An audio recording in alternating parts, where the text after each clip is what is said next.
월스트리트 모닝 브리핑 함께하고 있습니다. 여기 이제 샴푸로 이름은 진짜 잘 지었죠. 3%와 샴푸로 이런 네이밍을 또 누가 하셨는지 모르겠지만 이제 김프로님의 리치 골드 샴푸 같은 경우에는 제가 느끼기에는 약간 가을 조금 넘어서면은 잘 어울릴 만한 그런 리치한 그런 느낌이고요. 정프로님의 익스트림 리치 쿨 샴푸는 이름에서 느끼실 수 있듯이 쿨합니다. 더위 많이 타시는 분들, 또 가을에도 더우니까 나는 쿨 샴푸 원한다 하시는 분들 요거 하시면 되고요. 우리 이프로님의 모이스터 리치 바디워시는 사계절 내내 사용할 수 있는 바디워시 제품이라고 하니까 요 3종 세트 여러분들 함께 하시면 좋을 것 같습니다. 자, 근데 뭐 씻고 있는데 이렇게 얼굴이 이렇게 보이고 그러면 좀 약간 좀 민망할 것 같기도 하네요. 자, 월스트리트 모닝 브리핑 이번에 이어지는 심층 인터뷰는요. 그레너리 투자자분 이완수 대표와 함께합니다. 대표님 어서 오세요. 네, 안녕하십니까. 네. 네. 지난주 주간 단위 시장을 보면은 녹록치가 않았어요. 그렇죠. 4일밖에 안 열렸다고 우리는 네. 느껴지잖아요. 네, 하루 쉬었기 맞습니다. 때문에. 네. 5일 내내 미증시 움직임들이 그렇죠. 계속 부진했어요. 뭐 지표를 봐도 다 파란색입니다. 한번 차트 한번 볼까요? 네. 차트 한번 보시면은 지금 지난주 S&P 500 같은 경우에는 한 2.1% 주간 단위로요. 나스닥만 해도 마이너스 2.59%. 거기다 이제 미국 국채 금리를 봐도 지금 4.251%까지 네. 지금 8.3bp가 올라갔거든요. 뭐 달러 인덱스 같은 경우에도 지금 103까지 올라와 있으니까 그렇죠. 예. 그다음에 비트코인은 또 한 11% 주간 급락했고요. 유가도 잘 올라가다가 뭐 81달러까지 살짝 떨어졌고 골드 가격도 지금 1,900달러 초반까지 떨어졌어요, 벌써. 2,000달러가 뭐 태핑하겠다 한 게 벌써 며칠 전인데 벌써 또 1,900달러까지 조정을 받은 정도니까요. 그러니까 전반적으로 지금 미국 시장이 좀 조정을 좀 크게 받았다 이제 네. 이렇게 보시면 될 것 같고요. 뭐 간단하게 이제 지난주 매크로 상황만 잠깐 한번 보면요. 네. 지난주에는 사실 이제 소비 지표 중에서 소매 판매가 이제 발표가 됐어요. 발표가 됐는데 전월 대비는 한 0.7% 상승해서 뭐 시장 예상치를 좀 상회를 했고요. 그다음에 이건 전년 대비로 그 YOY로는 2.3% 3.2%거든요. 그러니까 쉽게 얘기해서 지난주 같은 경우는 소비 지표 쪽에서는 아직도 견고하다는 것을 보여줬죠. 이런 상황이고 뭐 나머지 보시면 뭐 통화 지표 빼고는 인플레이션 지표 빼고는 고용이라든지 생산 지표 그다음에 통화 지표들은 좀 견고하게 좀 올라오고 있다. 이렇게 좀 보시면 될 것 같아요. 네. 그래서 다음 저 차트 보시면은 저 중요한 것은 이렇게 좀 전반적으로 경기 지표들은 이제 골드락 얘기가 좀 나오는데 사실은 이제 7월 FOMC 의사록이 발표되면서 결국 장기화될 수 있다. 그래서 페드와치 보면은 지난주에 나오는 게 9월 달에는 아마 이제 거의 금리를 못 올릴 가능성이 크다라고 보고 있거든요. 한 89%가 이제 동결 가능성을 보고 있고요. 반대로 11월 달에요. 11월 달에는 금리 인상을 25bp를 더 할 수 있다. 그러니까 한 33%까지 올라와 있어요. 네. 그러니까 쉽게 얘기해서 지금 시장에서 보는 것은 9월 달은 좀 부담이 되고 아마 11월 달 정도쯤에 한 번 더 기준금리를 올릴 가능성이 더 커진다. 그러니까 결국 11월 달 올린다는 것은 연말까지 결국 이제 통화 긴축이 간다는 얘기거든요. 그래서 이제 장기화에 대한 우려감이 이제 가장 짙어졌다. 이렇게 좀 보시면 될 것 같습니다. 우리가 현재까지는. 원하는 건 네. 빨리 올리려면 빨리 올리고 그쵸, 네. 그걸 끝내고 얼른 이제 인하 쪽으로 좀 가닥을 잡아주길 바랐는데 그쵸. 지난 5월에 동결하고 7월에 올린 것처럼 이번에도 똑같이 한 번 쉬고 다시금 맞습니다. 올리는 네. 그러한 패턴이 연출이 되는 것을 시장은 더 이것의 고금리의 장기화로 악재로 맞습니다. 좀 받아들이는 것 같습니다. 네, 그런 상황이죠. 네. 지금 지수 움직임을 좀 보면은 어떨까요? 네, 지수도 사실은 이제 저희가 조정을 좀 많이 충분히 받았느냐, 뭐 이런 게 사실 가장 중요한 것 같아요. 네. 왜냐하면은 7월달에 이제 실적 발표하면서 사실 실적이 좋았거든요. 뭐 S&P 500 지수 기업들의 한 70% 이상이 호실적으로 좀 발표를 했고요. 네. 그다음에 전반적으로 이제 어닝이 한 8에서 9% 이상 더 높게 나왔거든요. 그래서 이 부분들이 사실 한 7월달에 주가 상승을 끌어올렸는데 결국은 8월달에 들어서는 일단 3분기 실적까지 다 끌고 와버리니까 이제 고평가됐구나. 여기서 이제 조정이 이제 시작됐다라고 지금 보여지고요. 그래서 한번 기술적으로 어느 정도 와 있느냐 S&P 500 지수 한번 보시면요. 지금 여기 61선 이탈에서 지금 내려와 있어요. 그래서 4,369 정도까지 와 있는데 사실 저희들 뭐 제가 이제 계속 보는 게 기존의 박스권이죠. 요 박스권이 업그레이드 됐거든요. 이번 2분 실적을 발표하면서 네. 그렇다고 보면은 한 4,300에서 4,600 정도가 사실 박스권으로 나오는데 그렇다고 보면 지금 이 121선이 약간 닿는 수준 한 4,300선 수준에서는 아마 조정이 마무리가 되지 않겠느냐 기술적으로 본다면요. 그래서 저희들이 이제 한번 이번 주가 아마 이제 아마 전반적으로 기술적 조정이 좀 어느 정도 준비가 끝나는 그런 시간을 좀 보고 있고요. 나스닥도 마찬가지예요. 네. 이제 나스닥도 지금 61선 이탈해서 지금 120선 밑으로 가고 있는데 120선 정도까지 사실 조정받는 것은 사실 큰 조정이거든요. 하나에. 이 정도 본다면은 저희들도 이제 나스닥 같은 경우에는 최소한 한 13,000에서 14,500 정도 저희가 박스권 보고 있거든요. 그럼 이번 주 중에 아마 조정이 마무리가 될 수 있다. 그러나 이제 마무리되고 이제 바로 이제 뭐 급상승하느냐 이건 이제 그 다음 문제일 것 같아요. 일단은 상승 모멘텀은 지금 따로 눈에 보이지 않기 때문에 아마 조정이 마무리되는 주를 아마 이번 주를 보셔야 될 것 같다. 이제 이렇게 지금 보여집니다. 네. 그리고 국채 수익률도 이제 지난주에 많이 얘기가 됐는데 10년물이 지금 여기 밑에 보시면 이제 요 이제 파란색이거든요. 원래 연초 이후에 한 3.2에서 한 3.3에서 한 4% 내에서 박스권이 있었거든요. 이탈해서 올라왔습니다. 뭐 간단한 이유로 본다면 연준 기준금리 인상이 장기화될 수 있다. 그다음에 또 하나가 이제 국가 신용 등급이 사실 이제 떨어졌어요. 네. 예, 그 부분도 있고 그다음에 하반기에 국채 발행을 1조 8천 달러로 지금 상향 조정했습니다. 작년보다 10%를 더 늘렸어요. 여기에다가 중국 같은 이제 주유국들이 미국 국채를 지금 매도하는 지금 타이밍이거든요. 그러니까 한 8,400억 달러까지 떨어져 있더라고요. 전에는 한 1조 한 뭐 5조 달러 이 정도 수준이었던 게 한 14년 만에 최저치로 내려온 그런 상황이라고 보시면 될 것 같아요. 그래서 국채까지 이렇게 수익률이 좀 올라간다 그러면 주식시장에 약간 좀 상승을 제한하는 그러한 요인으로 좀 작용할 수 있다. 이렇게까지 보시면 될 것 같습니다. 네. 주요 기업들 하나씩 좀 보도록 하죠. 네. 테슬라의 주가의 하락세가 네. 계속해서 이어지고 있어요. 네, 300달러로 넘어섰던 주가가 네네. 7월 고점 대비 지금 네네. 한 30% 이상 밀려났거든요. 네네 맞습니다. 네, 다른 것보다 사실 이번에 지난주에 미국하고 중국 양쪽 국가 모두에서 모델 S하고 모델 X 두 개 이제 판매 가격을 이제 1만 달러 인하했거든요. 이 두 개의 모델은 사실 고가 모델이에요. 기존에 이제 M이라든지 이제 싼 모델을 이제 주로 이제 가격 인하를 했는데, 근데 지금 보시면은 이제 미국 이제 그 2022년 말에 사실 테슬라가 판매량이 한 130만 대예요. 근데 전반기에 이미 90만 대를 판매를 했거든요. 미국하고 중국에서. 올해요? 예, 올해 벌써 90만 대 많이 전반. 판 거죠. 엄청 많이 판 정책이 거죠. 먹힌 거죠. 근데 이제 한번 이 재무제표를 한번 볼까요? 재무제표를 보시면은 그런데 2분기 매출 보시면은 토탈 레베뉴 보시면은 1분기하고 거의 큰 차이가 없어요. 네. 예. 그리고 작년에 이제 분기도 마찬가지고요. 그 다음에 오퍼레이팅 인컴, 그러니까 영업이익을 보면은 사실 떨어져요.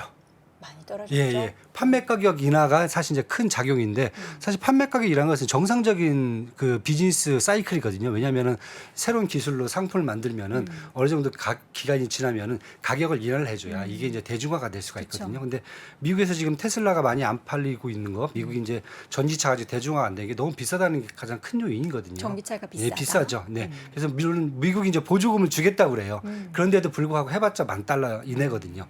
그래서 아마 지금 나오는 게 테슬라 같은 경우에는 일단 이번에 그 판매 가격 인하 정도가 나오면은 영업이익률이 한 10% 이상은 더 하락할 수 있다. 이렇게 지금 보고 있기 때문에 네. 지금 주가가 지금 거의 한 290달러까지 갔다가 그쵸. 다시 지금 215달러까지 떠졌어요. 기술적으로 보면 한 120선까지 딱 걸려 있는 상태거든요. 그래서 시장에서는 그렇고 저희도 그렇고 한 200달러 정도가 깨지는 순간에는 그래도 밸류에이션을 정확히 이제 반영하는 수준까지 좀 떨어지지 않겠느냐. 그래서 시장에서는 좀 200달러 떨어지면은 좀 매수를 또 보고 계신 분들도 좀 있어요. 사실. 그래서 현재 테슬라 이 정도까지 지금 조정이 한 26%, 이 정도 고점 대비해서 이 정도 와 있기 때문에 저희들이 봤을 때는 일단 매출이 하반기에도 이 정도가 일어난다고 하면은 마진이 좀 떨어진다 하더라도 전반적인 영업이익은 2022년보다는 더 커질 수가 있기 때문에 저희들은 테슬라 같은 경우에는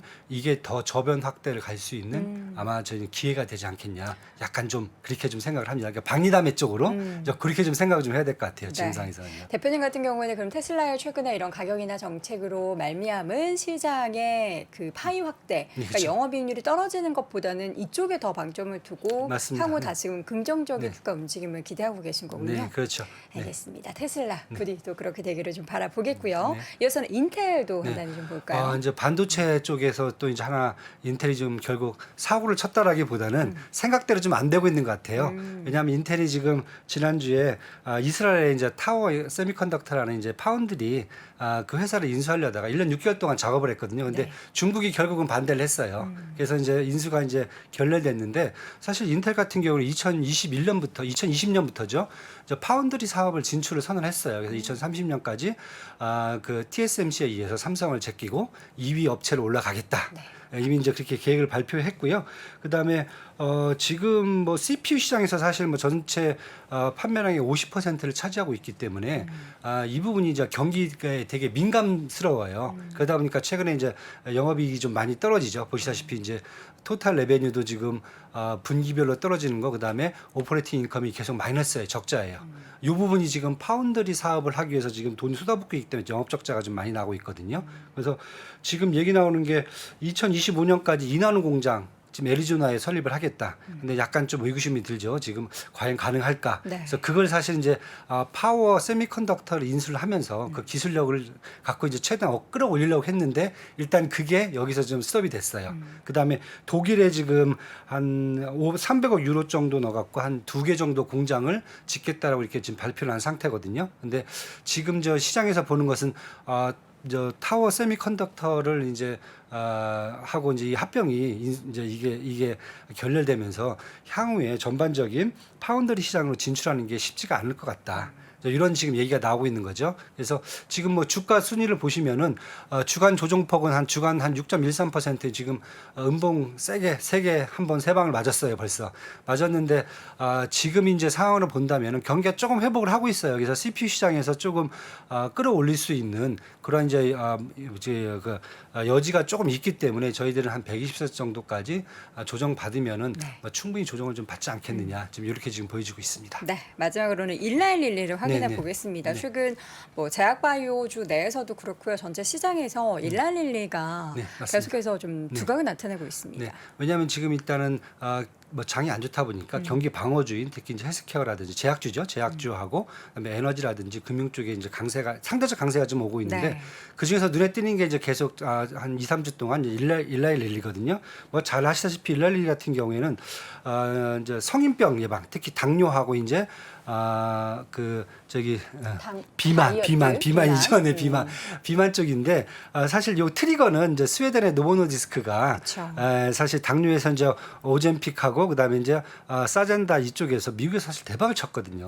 대박을 치면서 마찬가지로 이제 비슷한 이제 그 약을 만드는 일라릴리가 또 뭐 기술 중에서는 전혀 못지 않거든요. 그래서 이제 몬자로 같은 경우가 지금 미국 내에서 대박이고요. 그다음에 아마 연매출이 요거 하나만 갖고도 한 33조가 나올 수 있다.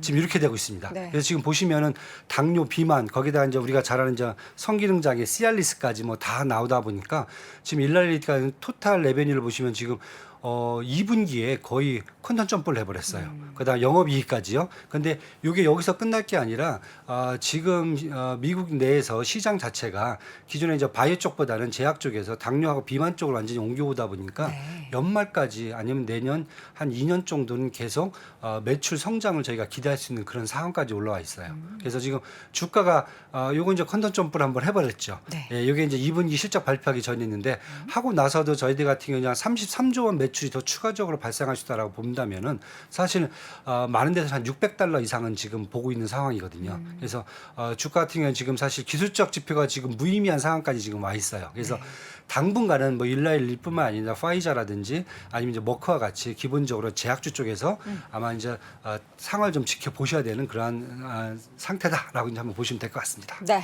지난주까지 주요 특징을 보였던 기업들 굵직한 세 기업 정리를 해드렸고요. 이제 이번 주에는 어떤 이슈에 주목을 해봐야 하는지 네네. 가장 좀 중점을 두는 이슈가 뭘까요, 대표님? 일단 뭐 저는 세 가지 지금 보고 있거든요. 네. 첫 번째는 일단은 이제 뭐 차트 한번 보시면은 자료군요. 죄송합니다. 잘 보면 잭슨홀 미팅 이제 24일 날 지금 이제 26일까지 2박 3일이죠. 네. 2박 3일간 이제 열리게 돼 있고요. 이때 이제 다들 그 얘기를 하세요.